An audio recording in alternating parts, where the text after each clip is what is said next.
got to have a work ethic working for kids, and then you've got to have the passion to not let these obstacles deter you. You got a greater cause. You rise above it.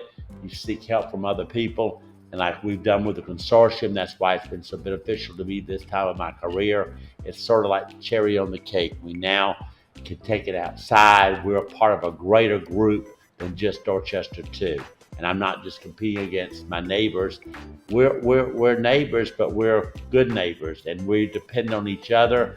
Berkeley's success is Dorchester's success. Dorchester's success is Charleston's success. We're all in this together. They're all our children.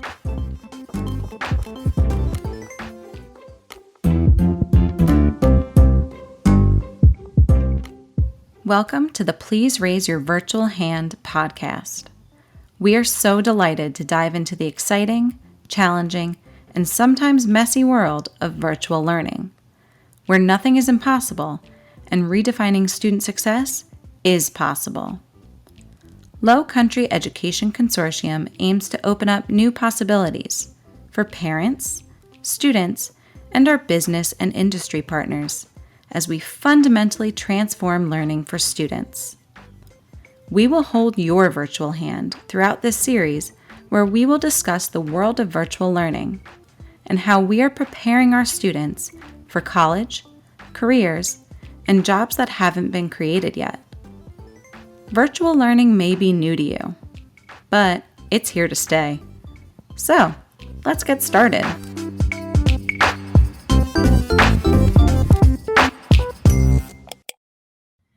Hello, listeners. We're your hosts, Amy McKenzie and Matt Novielli.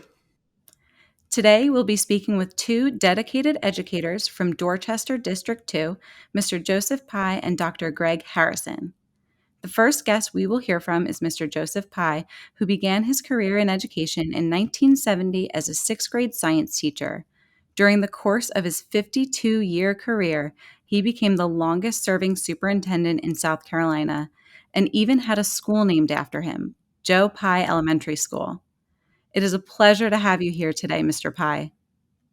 It's a pleasure being here. Thank you very much for inviting me to participate in this, and I'm looking forward to our conversation. Absolutely. So are we. Alongside Mr. Pye, Dr. Greg Harrison has been vital in ensuring the success of DD2's students. He has held a variety of teaching and administrative positions throughout his 20 years in education, and he is currently the Executive Director of Special Programs for DD2. We are also very grateful for Dr. Harrison's work as chair for the Virtual and Online Learning Leaders Roundtable, which is a group of representatives from all of LCEC's district partners. Thank you, Dr. Harrison, for speaking with us today. Thank you all, and I'm glad that you invited me to have this conversation with you all. Thank you, guys. It's going to be so wonderful having you guys here today. I know we're going to have a great conversation between all the knowledge and insight you guys have to offer, so I just want to say thank you so much for joining us. I would really love to start our conversation today by learning more about your journey in education, Mr. Pye. And with over 50 years in the field, I'm sure that there's a lot to tell. So why don't we start at the very beginning? I read in an article by the Post and Courier that you actually started your career as a substitute teacher in the school where your wife taught. Could you tell us how you came to be subbing that day? Yes, ma'am. That's a long story, but I'll try to keep it as short as I can. I was a business major in college and looked forward to being a CEO one day of a big bank. That was my dream for later in my career. But obviously, that was not a perfect match for me, as I'm not good at making loans and talking people into doing things that may not be in their best interest. I'm more of a people person, and I like to be needed, and I like to feel like I'm making a difference in whoever I'm dealing with. So that didn't match with that job. So I quit one day, and I went over to see my wife, who was a teacher in the local elementary school that we grew up in, and our former principal was there as her principal, and he saw me telling her the news, and she became upset, and so that he came by and wondered what was going on. We told him what had happened about the job, and I said, I don't know what we're going to do. I've got to go look for a job. He says, well, we remember when you were here and all, you just seem to have such an ability to teach and to you love other kids and all. We just feel like maybe that should have been your calling. And as you thought about it, I said, well, I did, but it was too late in my major to change all that. So I really can't afford to go back now to school. He said, well, why don't you at least think of subbing to give you some instant cash to come into your flow that maybe y'all can make ends meet until you do find something. So I'll set you up. So he set me up at then probably Charleston County's very best school they had at that moment in time. I was very fortunate to go there. Well, I had no idea I was teaching a fifth grade class, and they were departmentalized. I think it was a social studies, and fifth grade, and it was like in October of the year. School had already started, and I was teaching throughout the day. People kept walking in the room. I could hear the speaker go on. I knew they were listening. I took the kids to lunch. People were asking, "Who are you? What's your background?" And you thought about teaching, and I'm like, "Wow, I'm enjoying every bit of this." But my goodness, I've only been on the job 2 hours, and they already asked me about my future in education. But that afternoon, the principal called and said he had a job for me, and they wanted to hire me. That the kids in my classroom throughout the day were kids of board members, district office, and his own son, and the PTA president's child. They're the who's who in the school, and they're all home telling their parents tonight what a wonderful experience they had, even though you were subbing for one of our best teachers. But the job we have to offer is something totally different. Then he called back and said, I noticed you put an application in at Charleston County office. I went, pulled it, and said you did not want to teach seventh grade and you didn't want to teach science. And that's what I have. And it's a rough class. I've already had 2 teachers in the short period we've been open. So I'm not going to put you there to end your career. So I'm going to put you, I'll see what I can do. Well, I lost my job as quick as I got it. Only for him to call me back an hour later to tell me the teacher in the class realized she had to stay home. She could not be returning back to school for health reasons, and that she would not be returning to teaching at all at that time. So she comes, so he offered me her job. Now, this was the top class. Well, next morning I get there, she's waiting there. She's there, and she's lets me know the globes, the maps, all of her lesson plans, everything in that room, encyclopedias, all she was giving to me. They're all owned by her. She said, I'm giving up teaching, and I want you to have a wonderful career.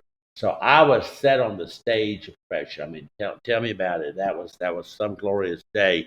And then I taught fifth that year. Then I taught sixth, and then I went in seventh, and then I went back to teach the sixth, and then I came to Somerville in 1973, where I taught 3 more years. I'd done 3 there in Charleston. I did 3 then here at Rawlings Elementary, teaching sixth grade social studies and science, and I had a little bit of art, and I had guidance. I did a jack of all trades. A little bit of everything. Right. And after those 3 years, they district came to me and asked me to become an assistant principal in a new elementary school. And I had already turned down going there as a teacher. I loved where I was at, but I reluctantly took the job, not knowing what to expect. It was not my favorite job. I loved the people in the school and the opportunity, but it was just not quite what I had in mind.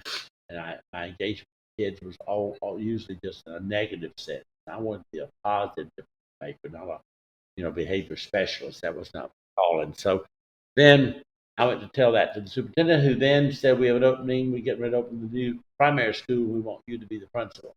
What? I'm going back to teaching. No, you need to do this. Give it a try. I went there. I can't tell you how much I enjoyed that. For 12 years, I was the principal of that school. I had the best faculty in South Carolina. Our school was recognized for everything you can be recognized for. And in a short period of time, we were the number 1 school in the state of South Carolina with our games and all. And it was just through hard work, and all that just was stimulation to do more.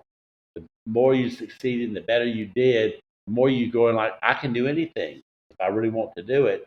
For the first time in my life, it was like, it won't have to fly in and out of the sky and knock you silly in the head. You reach for the stars and you bring it to you. And so I learned that lesson early on that has fared me well in my career. So I worked hard there. Then the district realized I was certified in personnel. I could do personnel because that was my major in college, human resources, personnel management. So I assumed that job as an assistant for several years. The director had to leave. I took over the job, loved it too, because I coached principals. I hired all the staff in the district, everybody, janitorial up to assistant superintendent. They had to come through my office to be interviewed by just me. I did not have a helper. I did this by myself. And we were a fairly large district at that time, probably about 15,000. But then I was promoted to assistant superintendent after them. I was not interested. They put me there anyway. I did it for like 6 weeks, and then I was called and told the other assistant was leaving to go to be superintendent in Charleston County, and now I was going to be the deputy superintendent, which meant I was getting a title, no extra money, and all the duties of the district. I would now be K-12 curriculum and operations. Well, I'm an elementary person, and it was like, you got to be kidding. Lots of fun, right? Lots of fun. I did that job just for a few weeks when the superintendent announced he was leaving to go back to Tennessee, and the board, within 12 hours, called me to the boardroom. I didn't know they were there, and said they had met and they were doing the interim that I was going to be the new superintendent. So I really didn't. All the last couple of jobs I had were all given to me on a silver platter. I did not apply for any of them, and frankly, didn't want any of them, and was pretty negative about it when they asked me, only not to realize what was around the corner. And so here I've been 23 years in that position, and I've loved every. That is quite the story, and it is so great to see because everybody has these different backgrounds that they come from and these different stories of how we became educators or how we got into education, and that's kind of what makes us all so unique. But there is those intangible things that you're mentioning that we all kind of share, that love for kids, that we want them to have that positive experience. We want them to be able to do more and be capable. And really what I took away from that is that when you were as acting as a principal during those years, you surrounded yourself with the people that you wanted to be around that had that same mindset as you. And I think that's huge for education. That's exactly right, and that's the people that I hired when I was in personnel, and that's what I've tried to inspire. So I'm making a difference probably more in the adults' lives than I did when I was a principal, because I work with my faculty, but they did all the magic work with kids. But for me to reach the kids and make a difference in them, we have to go through our principals and our teachers, and they have to all be on board. And I'm very blessed to be in a district where I've had tremendous, unconditional support, unconditional loyalty, and therefore we've had tremendous success. Well, speaking of having wonderful teachers and a wonderful team working around you, the style of education throughout your career has really changed over time. When you started teaching, the style in the classroom was more of a lecture style. You would have students sitting quietly in rows listening to their teacher talk. But that wasn't your style. And I've heard that you've said that you were not into that sit and get style. You wanted your students to be working hands-on. You wanted the teachers you hired to have that hands-on approach. Could you elaborate more on how the styling of teaching has changed throughout your career? When I was at Alice Burney, my first 3 years, the school was an IGE school in which they took the books out of the classroom. We taught with folders and did those types of things to manage the kids. And they took the desk out and the books. So it was a kind of open setting within a regular little classroom, a trailer, matter of fact. And that's how I got started. So when I came to Somerville, I wasn't used to teaching out of a book. I gathered all my resources, and of course I came to teach science, and I didn't get that the first year. It was some mistake made, but I taught the social studies. No, I taught science instead of the social studies that I wanted, and I liked it so much that I stuck with it because I realized that's the favorite subject for kids that taught right. And these kids had never been exposed, just as I had been, not been any kind of experiments, any kind of hands-on, and so early in that time period, I had the children close the books, put the books back up. We went outside, we gathered things, we were in the library constantly pulling things down. I sort of developed my own curriculum all around hands on because I was new at this. And my wife, who was a science major, had to prep me every night before the next day's lesson. I had no background in teaching science, teaching a lot, not even teaching. So I had to pick it up that way. And I found out what the difference was that kids, when they're engaged and it's hands-on, it's learning by doing, and that's how they learn best. And even though we've now progressed And we're moving more to that differentiated instruction now because at the school I was in, I was the only teacher doing that here. And I was probably not a favorite among the other teachers. And I'm not, I don't know how the administration should, but I do know the parents and the children begged to be in my class. So obviously, that's who I came to work with. I wasn't trying to win an award for most liked teacher. I wanted to be the teacher that was respected by the community for making a difference, the teacher who dared to do the things no one else could. We dug up a horse. We put the bones together, labeled every one of them, Wow. and the horse was taken by CSU's anatomy lab for some period of time. I don't know whatever happened to it, but that was the kind of stuff I did. I did a greenhouse. I did a giant district science fair. I hosted it here. All of my children participated in the science fair with their experiments, dressed as the inventor or something of that period or time that signified when that was invented or the cure came about or whatever it might have been. It all tied together, so it was a historical viewpoint of what was going on in science. So I got so turned on by looking in a microscope and a kid saying, "This is not what you told us we would see." I'm looking, well, what are you seeing? What is that? Let's let's go to the library. We're gonna find out. I'm gonna give the first three people 100 on your next test if you can find the answer. What is this? I want to see a picture of it. So we went to the library, and for the next hour, that was my class, and that's how exciting is that for kids to not sit in a row at a desk and they have the freedom to go out and research and Oh, they look for must have things. loved So it.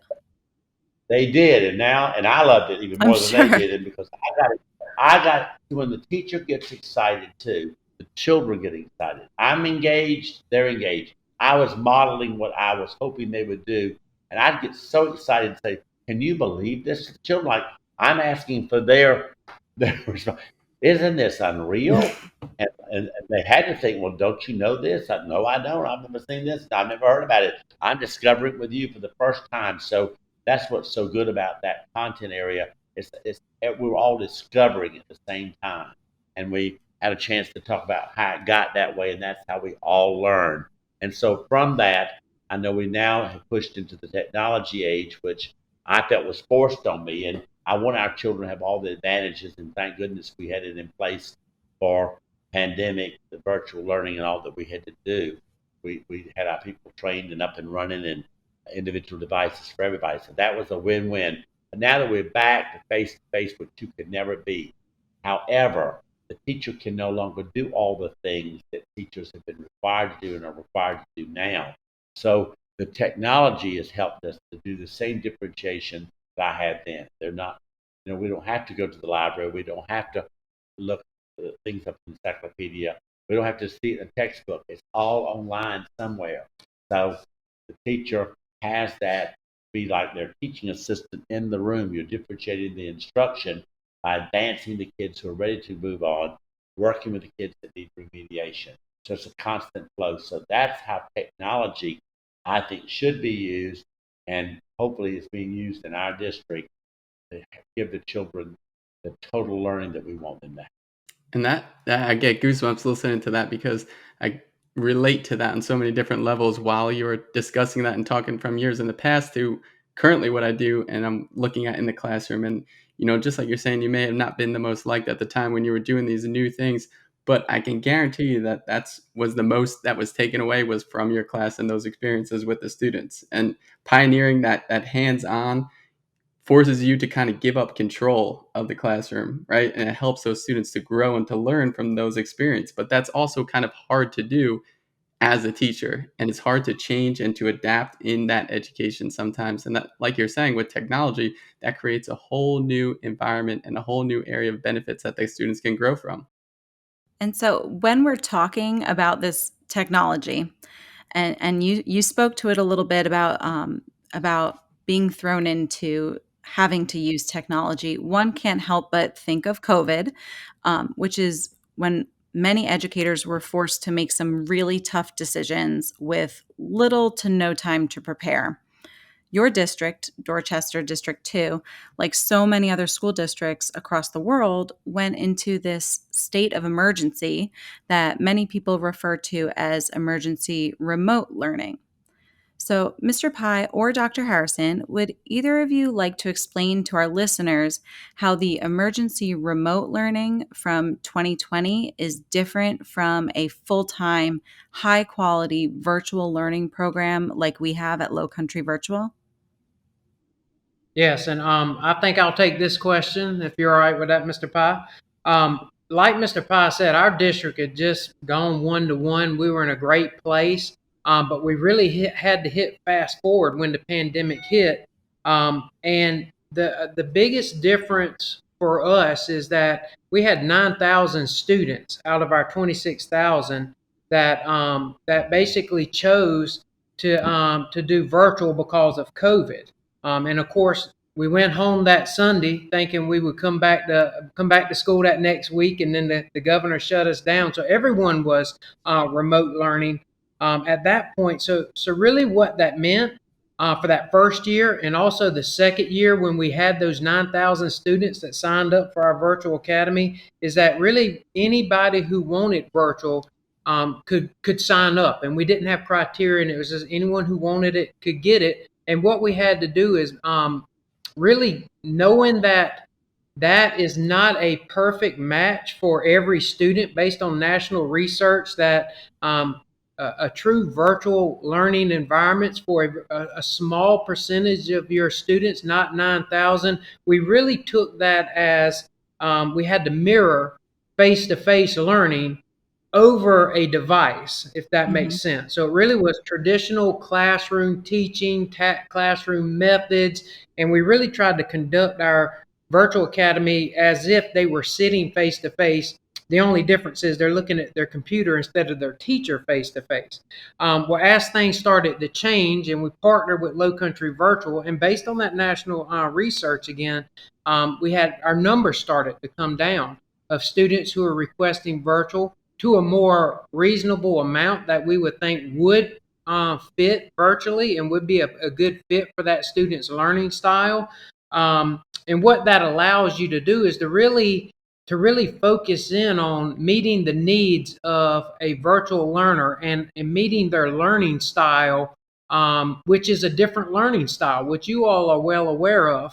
A virtual learner's learning style and needs is different than that student that needs that teacher face to face every day, really to stay on top of them. So I would say that that's probably the biggest difference that we would see is you're able to really focus in on meeting the needs of that true virtual learner. Where during the pandemic, what we saw was we had to provide the meeting the needs and learning style, even of that student that probably should not have been in a virtual academy or a virtual classroom. Yeah, I definitely agree with that. And, I was reading one of the articles that you wrote about that same situation where we're looking at programs that were built out of necessity from COVID-19, and then a program that actually has some high quality education that's serving students who want to be there and that they thrive in that virtual classroom and that virtual environment. And that's a complete different ballgame, right? So those are two different concepts between what education is virtually. Absolutely. And clearly, you are both in support of having a virtual program to serve that small subset of DD2 students that do thrive in that environment. The vision statement for your district, I'm going to read it because I think it's such a wonderful vision statement. It says, Dorchester School District 2 desires to be recognized as a world-class school district, expecting each student to achieve at his or her optimum level in all areas, and providing all members of our district family with an environment that permits them to do their personal best. And I really love that last part where you say an environment that permits them to do their personal best, because I feel like that speaks to me as a virtual teacher. We've been talking about who is the perfect virtual student, and it's not for everybody, but it's meant to differentiate and meet the needs of that subset of students. Now, I'm really interested in hearing from either of you how you think Low Country Virtual ties into the vision statement for Dorchester District 2. Well, and I'm gonna give a pat on the back to my superintendent here because he is a visionary. with 52 years in education, before the pandemic even hit, he was already talking about we have a group of students in our district that are leaving our district and looking for a remote or a virtual option. And so he challenged my team when I was even in a different role at our district office to go to other places and to see what Horry County, and that's where I met Edie Cox. Go up to Horry County, see what their virtual academy looks like, see what they're doing, see the offerings that they're providing their students. So um, I think he recognized that even before COVID, creating that environment that permits every student in our district, every student who lives in our district lines, an environment where they can their learning style, their needs can be met, and really just providing that educational environment that meets the needs of all of our students in our school district. Low Country Virtual is a great partnership and ties perfectly into our vision statement in that that is a efficient way, a way that our district can partner with other districts so that we can have our group of students who learn in this virtual environment and partner up with other districts to provide that environment. So it's a great resource for our district. Dr. Harrison, as the executive director of special programs, you work very closely with the families from your district that chose to be part of the Low Country Virtual Program. I'm wondering, from your perspective, why is it important for families you serve to have both a traditional face to face option and a virtual option? Why does that matter to have the choice? Well, and I would say that question ties right back to the last question, right back to our vision and our mission statement that is for meeting the needs of all of our students and providing that environment that meets the needs so that they can do their personal best. So I think that it goes right back to our vision and our mission statements in that we're meeting the needs of all students. So we understand every student shouldn't be in a virtual environment, and every student doesn't want to be in a virtual environment. So having that high quality face to face option is what Dorchester 2 has always done very well. But we do also recognize that we have students, we have families that want a virtual option, and so providing that so that we can meet the needs and the learning needs of those students is a priority of our district. So, for our listeners who might not know the logistics behind our program, Low Country Virtual is sponsored by the Low Country Education Consortium, which I always say LCEC for short. LCEC is a collaboration and partnership between 8 school districts in South Carolina. Mr. Pye, you helped to found the LCEC, and Dr. Harrison, you're a chairperson for an active roundtable group that helps to guide LCEC. So clearly, you're both stakeholders in making it successful and making it meaningful for the families that are affected. Could you explain why so many districts would choose to form this partnership and what are some of the benefits you've seen since we've started the LCEC? Just like we tell our teachers and our parents, no one teacher can meet all the needs of all the students in their classroom. Well, the same thing, no one modality, no one method of teaching is going to outdo the other. It's a mixture of that we know is a very effective, and we see it in whichever model we go with. But the consortium would be an attractive way to go for districts because it allows you to send a small number of kids, if that's all you have, for a cheaper price. There's no way that any of us could duplicate the work of consortium as an independent district unless we had huge numbers. I did fine when I had 9,000. But when I dropped down to less than 500 or 600, whatever it might be, it's that's a different financial way of looking at things. And also, rather than we actually thought about, then let's just offer that. We'll go back to regular traditional stuff that we're doing and use our technology best we can in the school. But there are children that we have seen that to reach the optimum level, they need that. They need it. And I'm so thrilled with the criteria, the selection process of the teachers that we put in the program, the type of students we're trying to attract to the program. It's not a dumping ground. We want our students going there to be recommended from their teachers in their schools. So we have a pretty tight process. We want them to be successful, or we want them to have demonstrated an ability to gain more success if they had this opportunity. So it's still, in the fledgling stages in lots of ways because we have not had a chance to get everything totally research based, but it's coming. So I would say any district interested in this is the way to go, especially if you're a smaller district. Now, we have 26,000 kids, and I could not afford to have the staffing to be able to have what consortium offers my students. And some of the other districts are bigger. But what about a small district that may only have 20 students?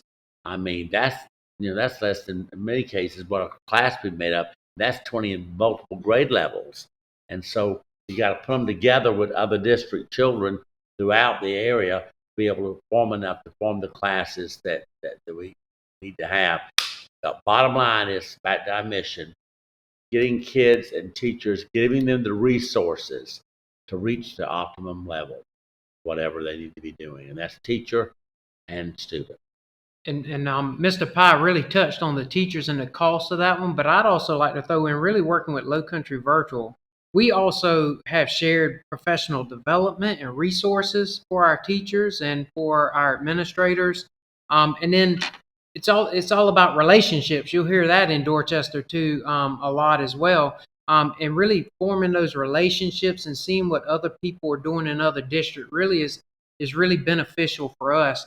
So I know when the pandemic hit, we were all thrown in and learning and trying to go on the fly.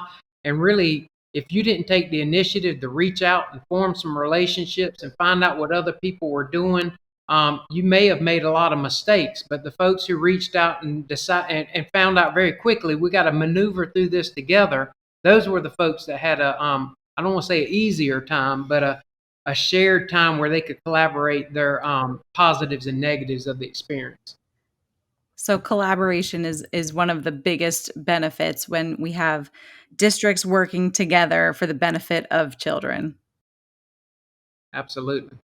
And the structure of the consortium has taken all that pressure off of us, and they can be forward thinking. They're finding the teachers, they're meeting their needs and working with the kids and their families, and we're hearing nothing but success story after success story because it's being tailor made by people who know what to do. I don't know what to do, and it would be hard for me to try to offer. I couldn't compete, and I'm one of these. I don't compete unless I plan to win. So it's as simple as that. So we really are really pleased that this came about and see a real need, not only for now, but the future as we continue to grow and face what maybe some other problems besides the pandemic. I think it gives us a lot more opportunity. But again, it gives parents a choice, and that's what the parents want. Well, looking to the future, could you guys please share with us what are some of the goals for Low Country Education Consortium or for Dorchester District 2 in regards to collaborating with other school districts? I think what you have probably already picked up on is that Dorchester 2 is a collaborative district. I'm just going to throw out there yesterday, it has nothing to do with virtual learning, but we were talking about swim lessons for second graders.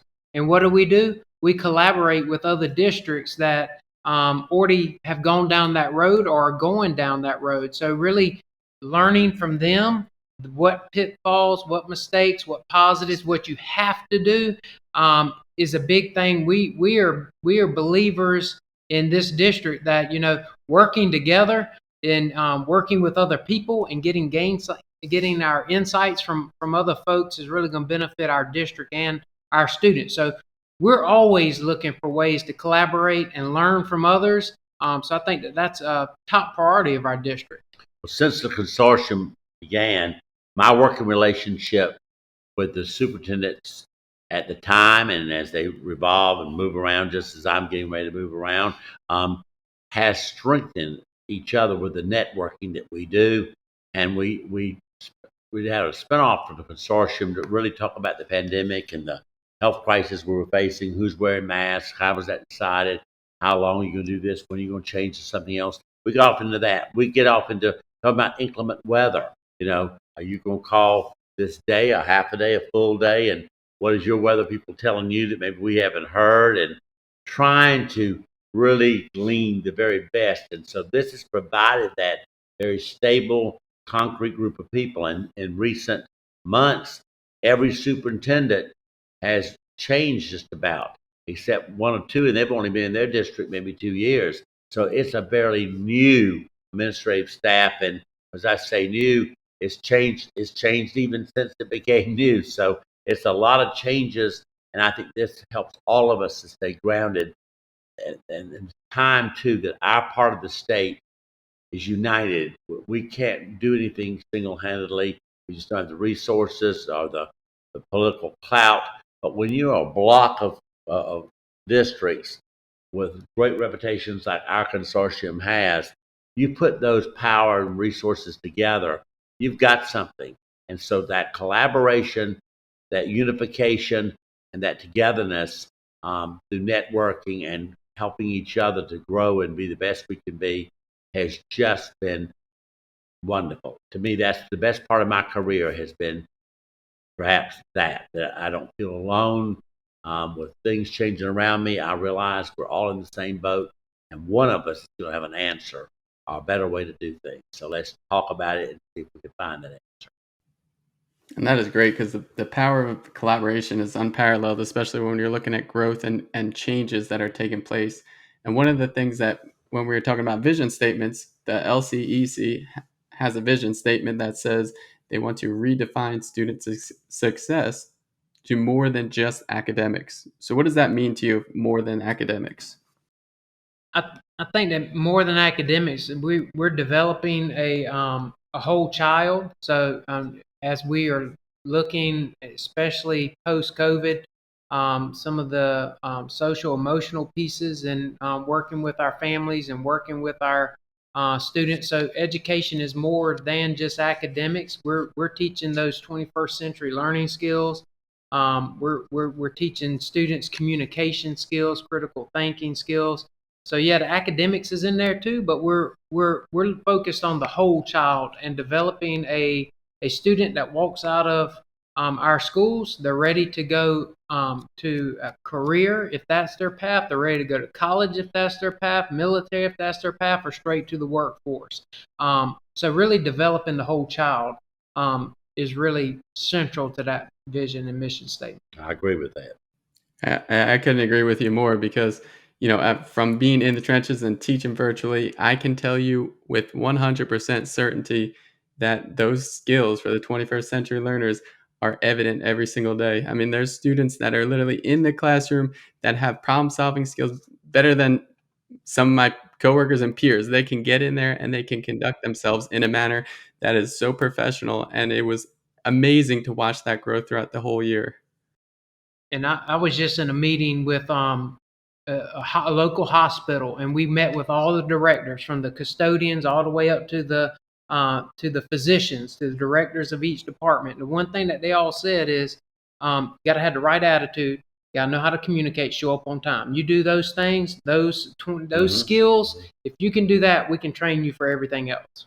And that just goes along with what you're saying of teaching the whole child, and not just being too laser focused on the content, but viewing our time with these children as really shaping them and preparing them for their futures. And no matter which model you're using, whether virtual or face to face or some combination, it's all about how are we reaching kids, how are we engaging children. And there are different ways for that to happen. And we need to keep our options open so they have options, and that every child has a chance to be successful. Teaching is teaching, and learning is learning. So no matter what the platform might be or the model, it's built on the same structures. And what it comes down to is doing the best for our children that we serve. That's right. So, speaking about futures, for the first time in over 50 years, Dorchester District 2 is looking at a future without you as a presence and as a guidance. And that is because you have officially retired as of June 2022. So, congratulations. Thank you. When you announced your retirement, I actually watched the video of your announcement and I was so touched by it. You said that DD2's children and teachers deserve the best that we can offer. And it is so clear from our conversation today that from the years that you've dedicated to them, you gave them everything that you had to offer. I really would like to know what it's been like for you in the process to pass the torch to the next superintendent. Well, I don't think you're ever truly ready. I think you kind of know when it's the right time, and you, but you're never really quite ready. I made the decision. I felt that this. I've been thinking about it for some time. The pandemic really kind of pushed me across the edge and made me go to a different lane, my comfort zone. All the things that had made our district successful was now on the line. We had to reinvent ourselves and look at different ways to do things. And I felt it required maybe a different perspective. In other words, we're going to go back and rebuild back exactly what we have. No, I think we need to keep the foundation we had. That's our tradition here. That we need to have a quality type vision in which we project the district for the future, and we are constantly reaching forward. Every time you think you get top of the mountain, if you really look, the mountain continues to grow, and you never reach the top. You get closer and closer, and you can see the top, maybe, but you don't quite reach the top. And I think that's true of any career, and that's certainly true of mine. I'm excited. I think the board went through a very lengthy, very comprehensive search. You know, I think the person they chose, meetings that I've been with Dr. Robbins, my replacement, I've been most impressed with his energy, his drive, and most importantly, as we've been talking so much about technology, that appears to be quite a strength for him, a lot more than it is for me. So as we move to the 21st century forward into this, we need to be forward thinking, and I think he has that perspective, and I think he's also let me know that he knows how wonderful this district is, and his goal is to maintain the things that have built us into this, and begin to tweak and do things that's going to keep us on the cutting edge from here on out. It's really very touching and very powerful the way you speak about it, about um, doing what's best for the students and knowing that the next superintendent is going to be what's best for the students. And I'm just so touched by the way that you care about your community and about the families that you serve. That's been my whole career. I never thought I should have been a teacher. I was an average student in school, to say the least.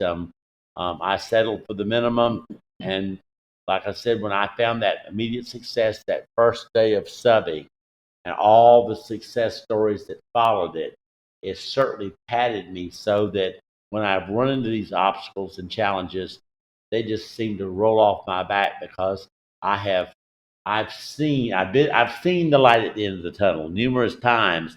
So I know that this may be a dark cloud in the air, but it's up to me. It's my attitude that's going to make the difference. And the only reason I'm in here is because I do love children. I want to make a difference, and because we have had a lot of success, people move here and they tell you constantly, what a great school district it is and what a good job they feel you're doing. And therefore, that puts a lot of pressure on you. You can't let up. You're expected to be on your A game at all time. And so at 74 years of age, I can be on my A game now, but the A game is harder to do. It's just a little bit harder to do as times have changed. It's a different society. Everything's different. The teacher shortage. There's just so many things out there that are challenges and I'm a very creative person, and I don't like having to deal with the challenges. I probably do my best work when I'm challenged, but I like being creative. I like fixing things. I like to be needed.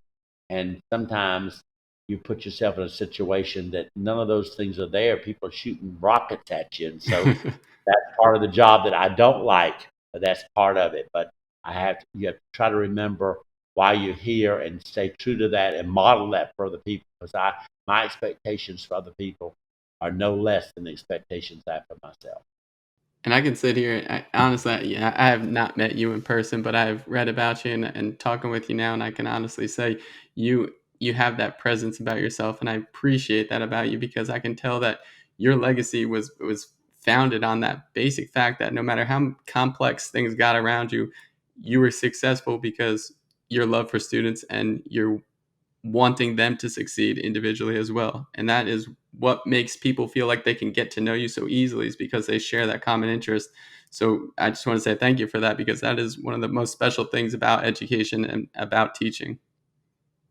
That is it. That's the reason I'm in it, and that's the reason I'd like to hope that everybody's in it, because, and we know that's probably not true, but you got to have a work ethic working for kids, and then you've got to have the passion to not let these obstacles deter you.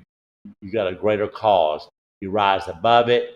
You seek help from other people. And like we've done with the consortium, that's why it's been so beneficial to me this time of my career. It's sort of like the cherry on the cake. We now can take it outside. We're a part of a greater group than just Dorchester 2. And I'm not just competing against my neighbors. We're neighbors, but we're good neighbors, and we depend on each other. Berkeley's success is Dorchester's success. Dorchester's success is Charleston's success. We're all in this together. They're all our children. That's so powerful. Thank you so much, Mr. Pye and Dr. Harrison. We really appreciate speaking with you today. Thank you for everything you do for the children and the families of Dorchester District 2 and all of our families across South Carolina that are impacted by Low Country Education Consortium. Thank you very Yeah, much. thank you. To keep up to date with everything going on with the Low Country Education Consortium, please follow them on Twitter at LCEC_SC. And if you haven't done so already, please make sure to follow Low Country Virtual's Twitter account at LC Virtual School to stay up to date on the important information from our virtual leaders of DD2 and the Low Country Education Consortium. This podcast is written, hosted, edited, and produced by a team of educators from the Low Country Education Consortium. Amy, Caitlin, Matt, and Meg are proud to bring you Please raise your virtual hand.